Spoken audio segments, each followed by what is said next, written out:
Hey, everybody, welcome back to another episode of The Tactical Leader. Today, I have the pleasure of speaking with Jon Becker. We're going to talk a little bit about how he helps people with the Debrief with Jon Becker, as well as AARDVARK, which is his organization.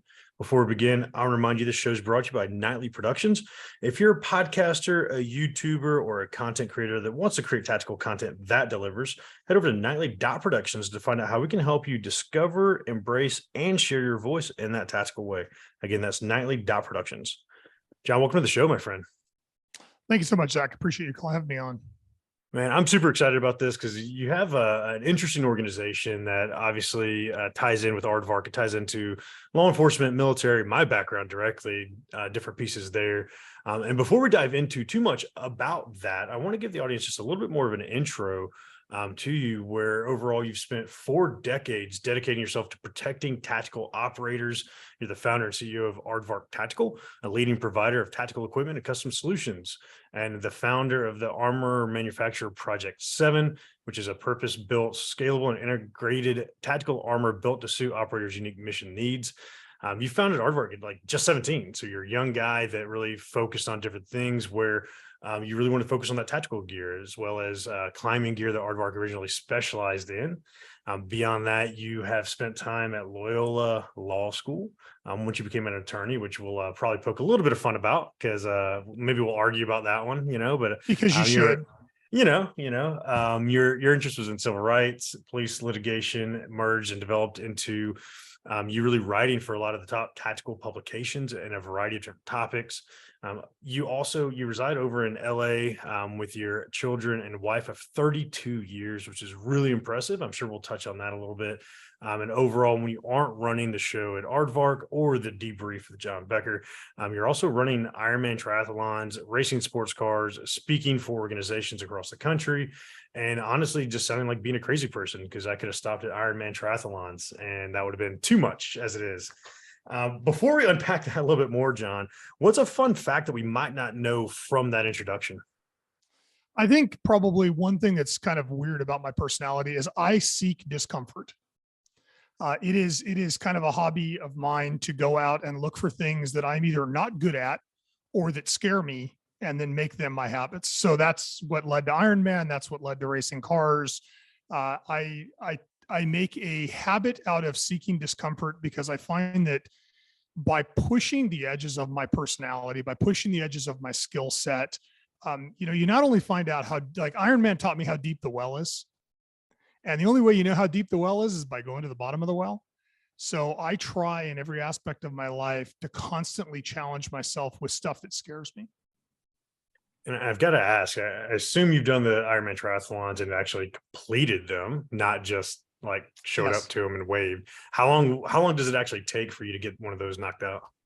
So I'm about a 13-hour Ironman, 13:30. Is that good? Is that bad? I don't know. Like what's the scale on that? Because you completed it, so you're already winning.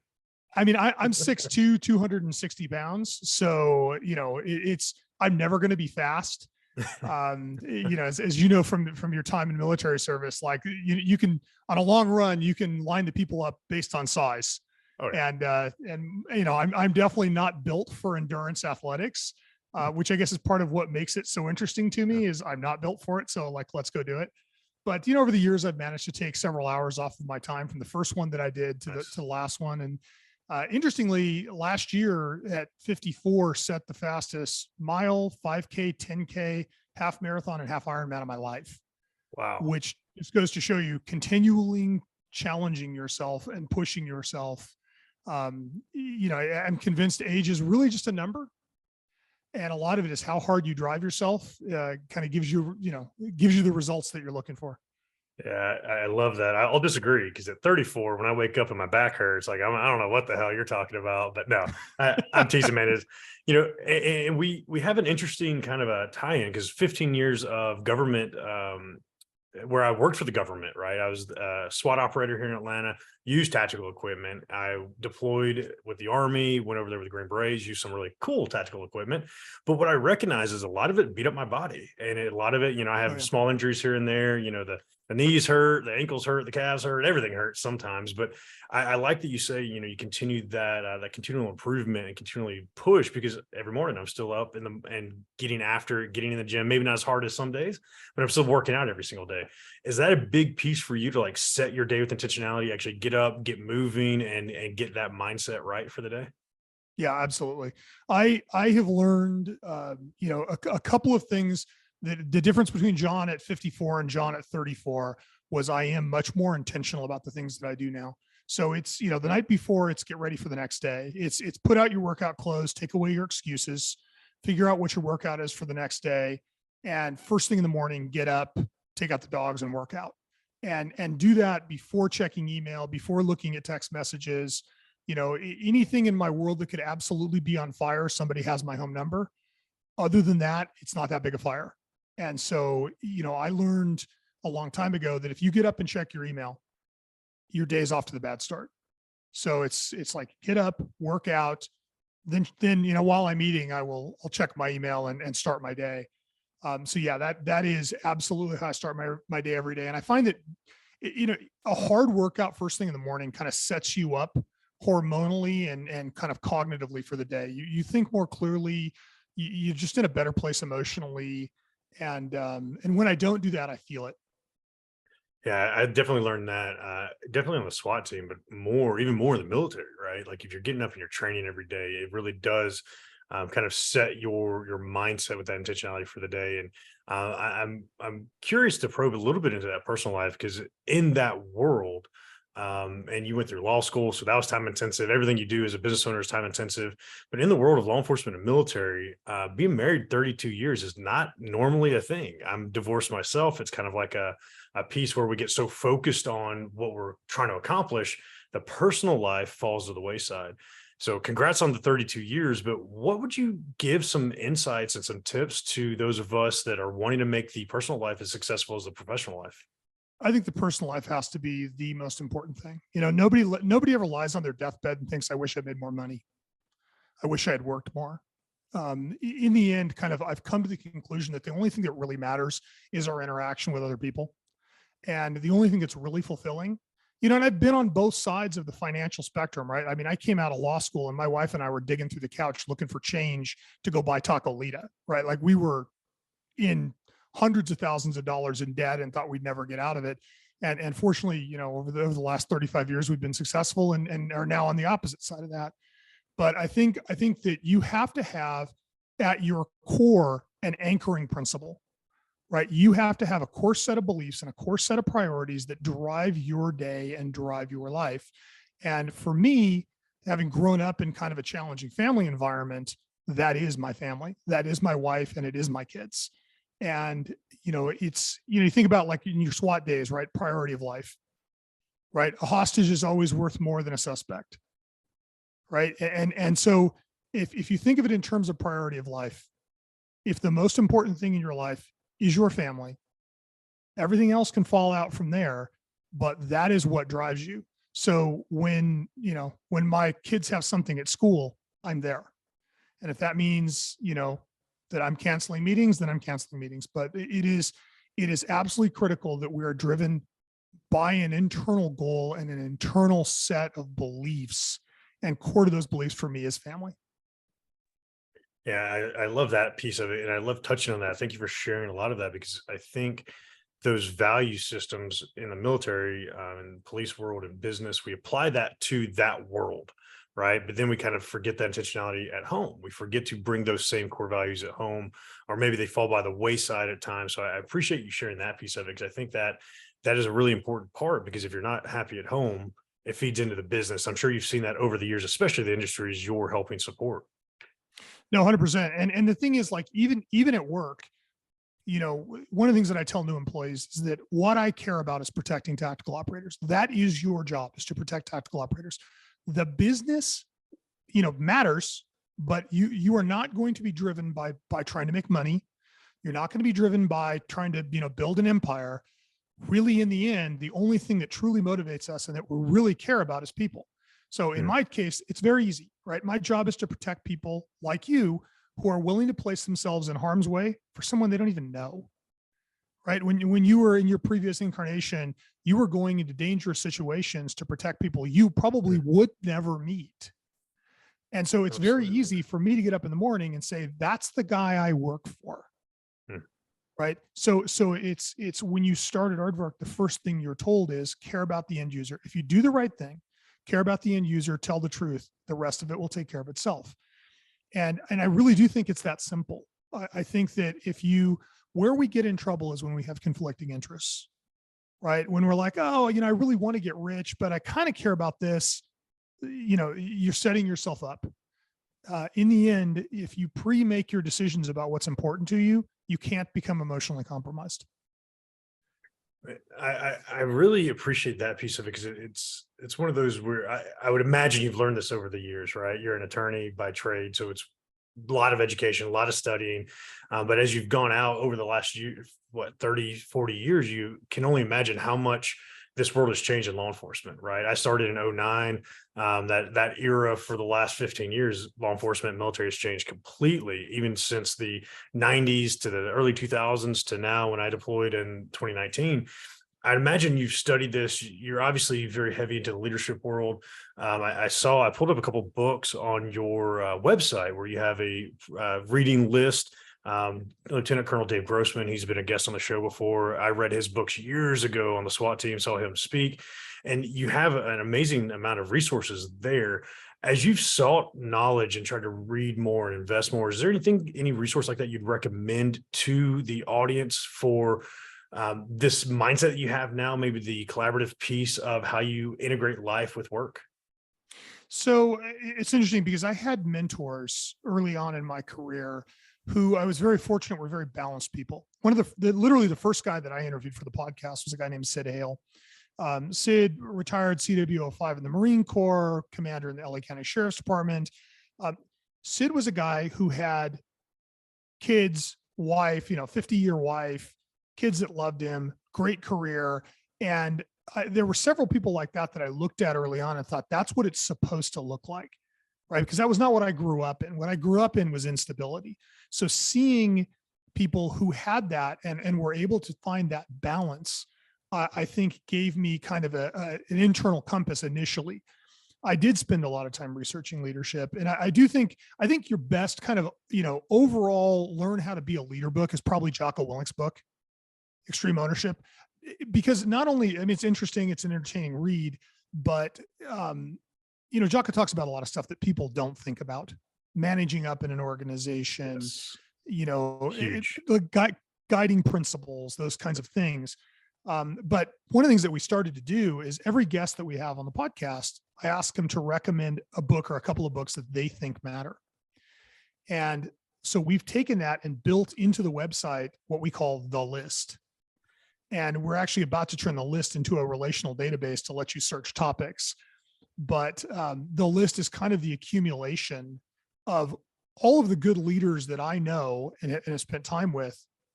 And there certainly is overlap. Culture Code is a constant recurring book. Jocko's book is a constant recurring book. I think Grit is a really interesting book, Duckworth. I think that there's quite a few, but the main thing is, I think you have to be driven by a goal of improving yourself every time you get out of bed. And that might mean, every year I pick up something I don't know how to do, playing piano, writing poetry, whatever. Like, okay, I suck at this. I'm going to figure this out because I feel like every day at work and at home, I need to be a little bit better than I was yesterday. And you don't always win that fight, but you engage it every morning. And, after 20, 30 years, you start to look back and go, oh my God, I'm a completely different person than I was. I think probably just initial gut overview, probably Jocko's book would be the first thing to go read. Yeah, I talk about Jocko's a lot, and even his follow-up to that, The Dichotomy of Leadership, is another phenomenal one that kind of explains his theory of leadership even more. And you mentioned a couple things that you understand in this world. I think a lot of civilians might not understand certain pieces of the mindset piece, right? What Jocko talks about, the Goggins, his Can't Hurt Me book, and the way his mindset is, where it's kind of just like suck it up, buttercup, right? And as men, that's good and bad. but it's very conceptual, attached to certain moments, right? In SWAT, when you're going in and you're doing a hostage rescue, you have to like suck it up, buttercup, no matter what, you're just moving forward, right? Yep. When it comes to a lot of what Jocko talked about, same thing. But I feel like there's a lot of context missing attached to the checking out process, right? How do you go from being the operator to being the husband? And that's why I Yeah. like talking about the piece you were mentioning. And when you read these books, there's sometimes missing that context of like, hey, this is the time when you need to wake up and you need to go hard. These are the times where, hey, you need to pull back a little bit and be that spouse for your significant other. And I feel like that's kind of missed a little bit of it. It seems like in your studies, you've kind of seen the broad spectrum, because I even saw you have meditations on the book list and different pieces there where it's more of the philosophical leader aspect of things. Have you seen that broad spectrum in all your conversations with folks? It's interesting. I've known very few people in my industry that I think are very well balanced. And what I've noticed patterns in the guys I've interviewed and the guys that I've known over the last 35 years, the ones that retire well are the ones that are balanced. The ones that can leave the job and walk away are the guys who have great relationship with their kids and hobbies and a good wife and, all of those things. The guys that struggle are the guys that are single dimensional. And single dimensional anyways. And it's not just in the tactical community, right? I know business guys that have sacrificed 2 and 3 marriages and relationships with all of their kids to make money. They're rich, but they're lonely and they're miserable. And I had a guy, Jonathan Spiller, who was the guy that originally ran Armor Holdings.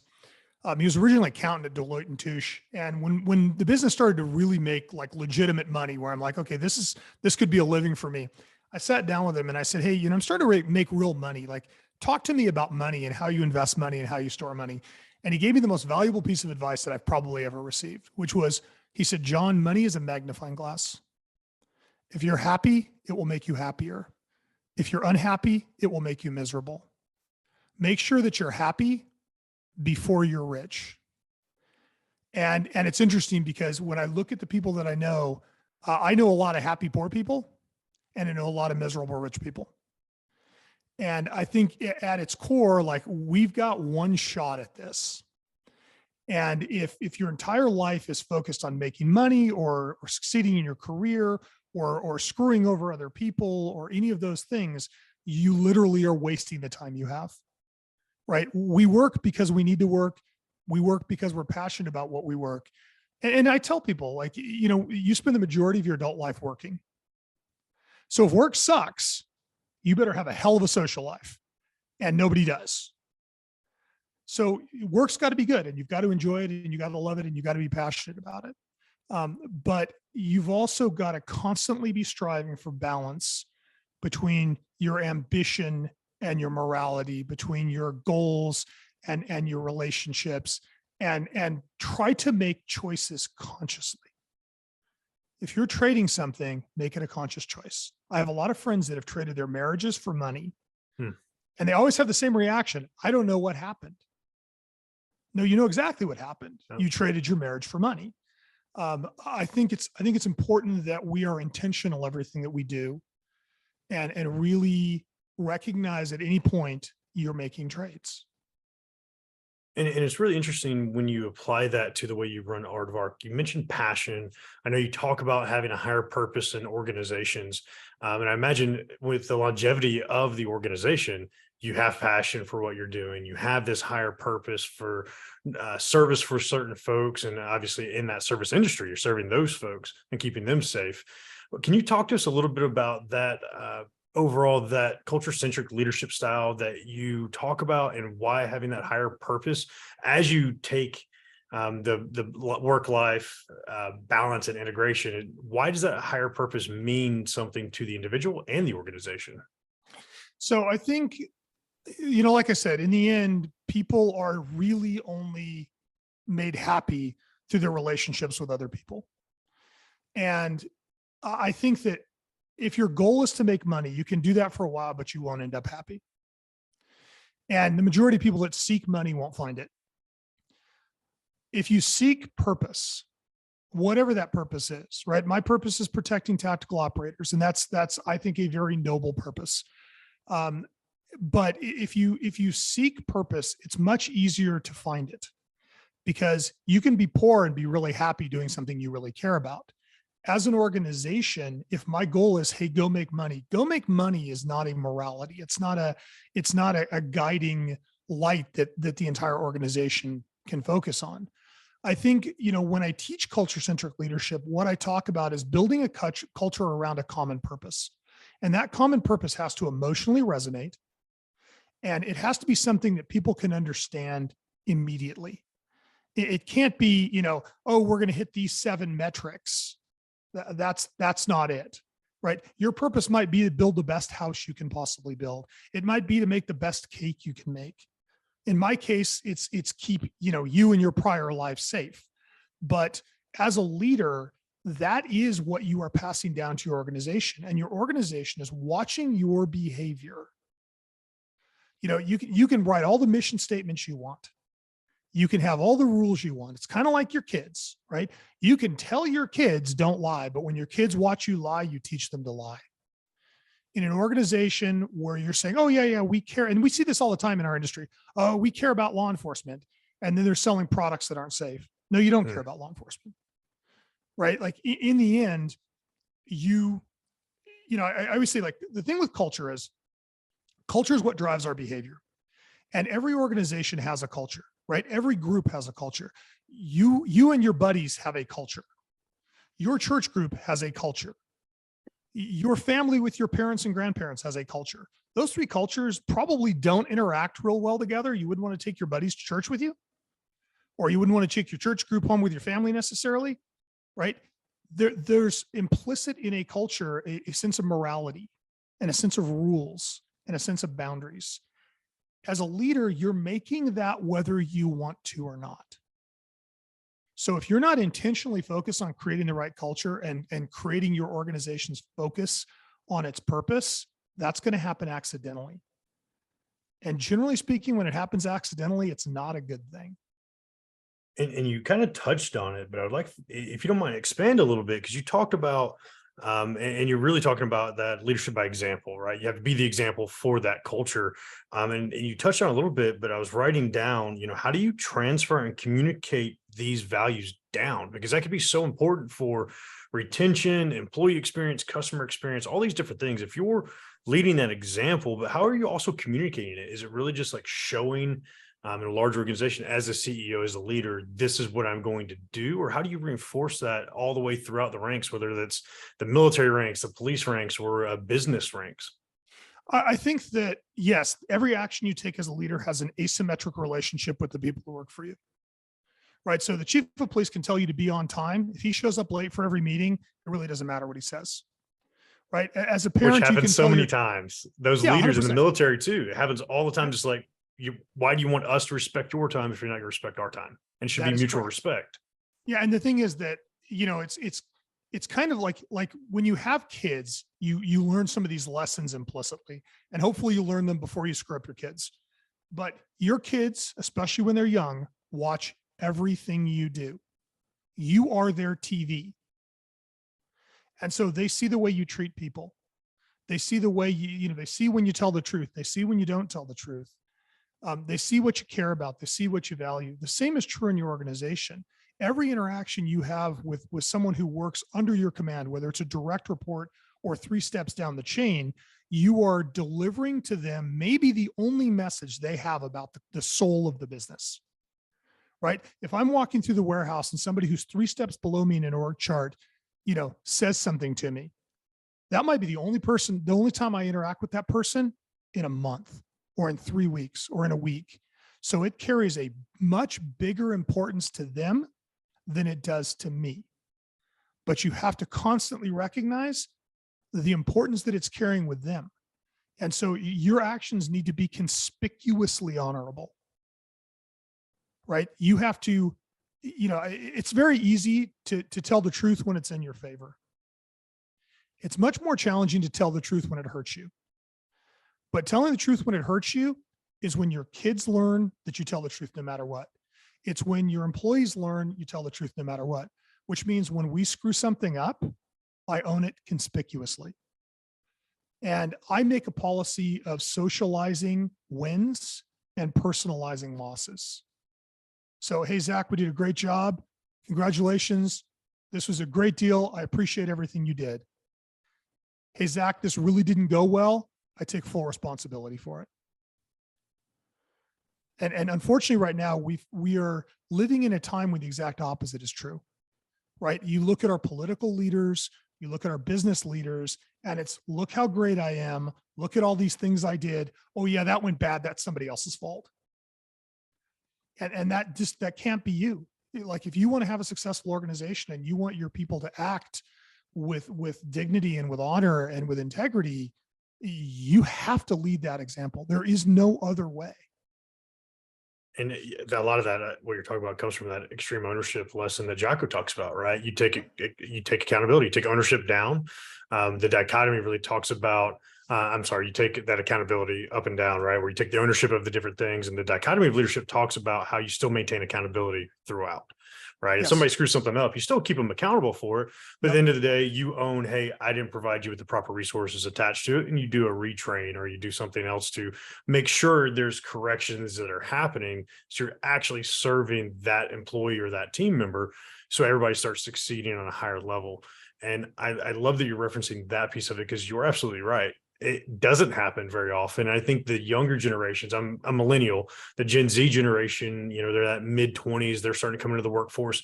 They're not really seeing great representation of leadership these days. And is there something that you'd recommend for that young adult that is entering the workforce? What would you tell them to do to craft these leadership styles that you're talking about? So I teach a block for a bunch of tactical organizations on culture-centric leadership. And we talk about a variety of different things, but one of the things that I talk about is candor and communication.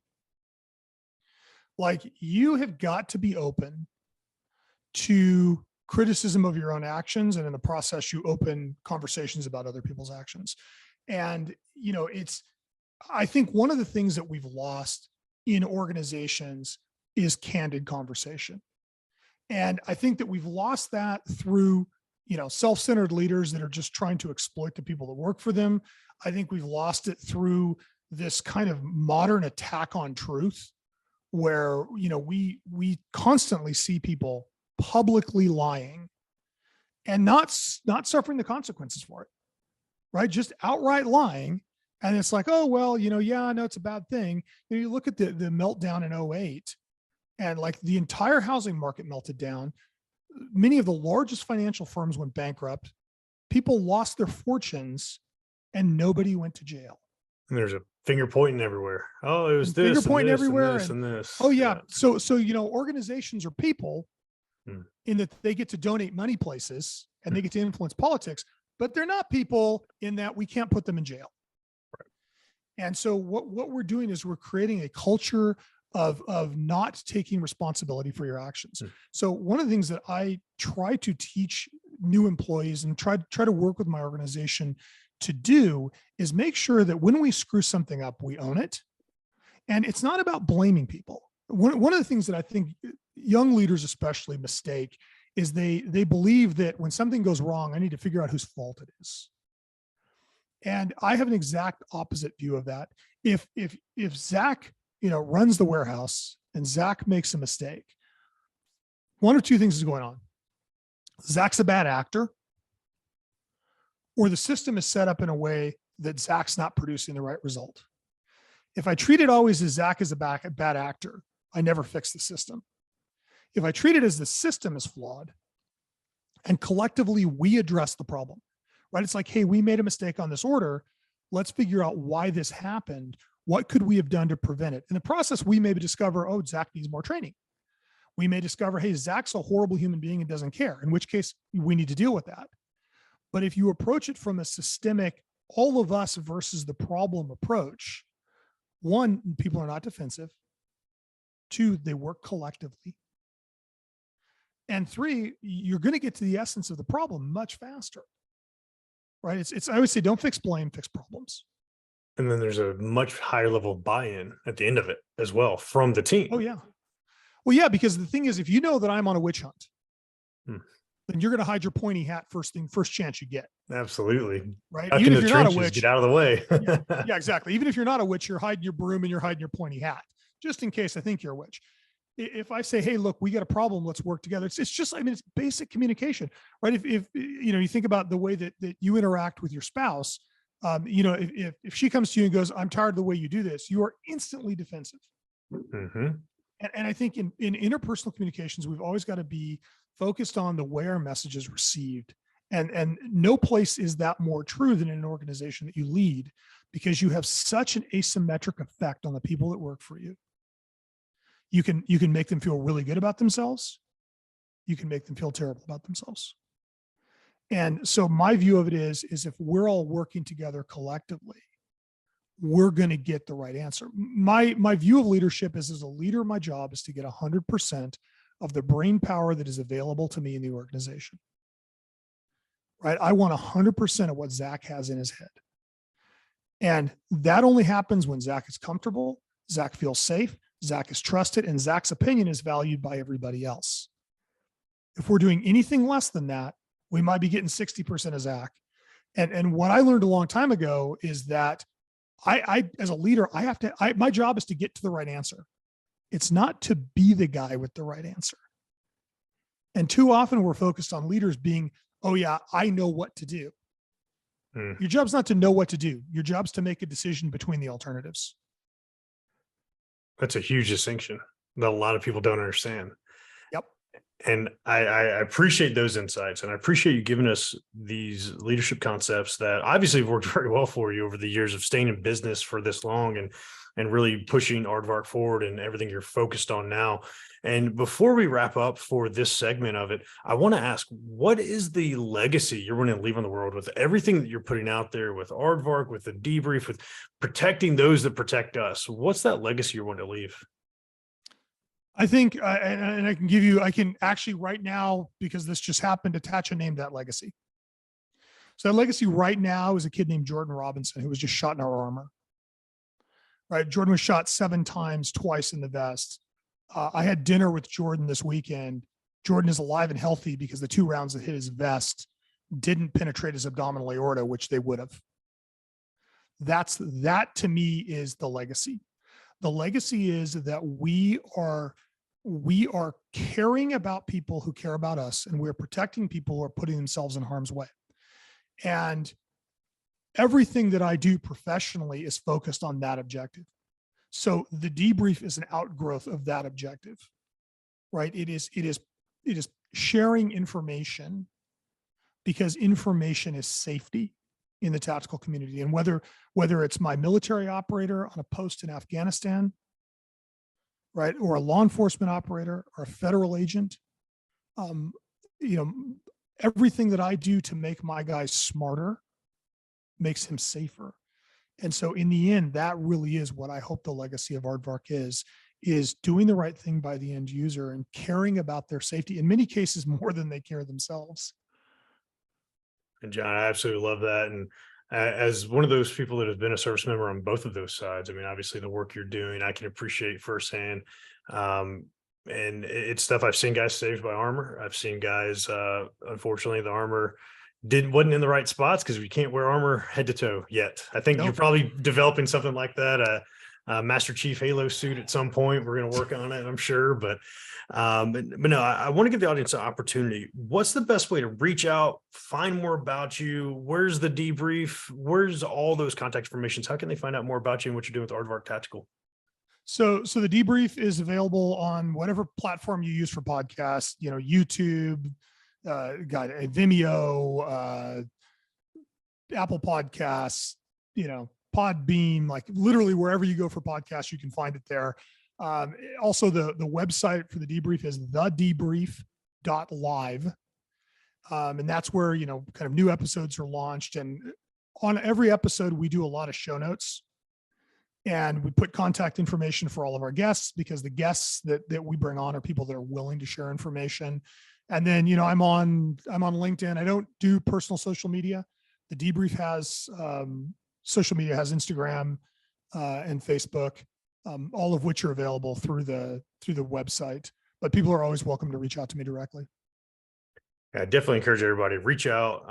Obviously, Aardvark Tactical, it's beyond being like good stuff. It's also some cool shit. So definitely some cool products you got out there, but also the debrief, man. I've listened to a few of the episodes. Good conversations are happening. So I encourage the audience to check all of that out with Jon. And then, of course, come back this Friday for Tactical Friday. We're going to dive a little bit more into our actionable tactical steps from Jon. Jon, I want to thank you for your time today, my friend. Thank you, buddy. I appreciate you.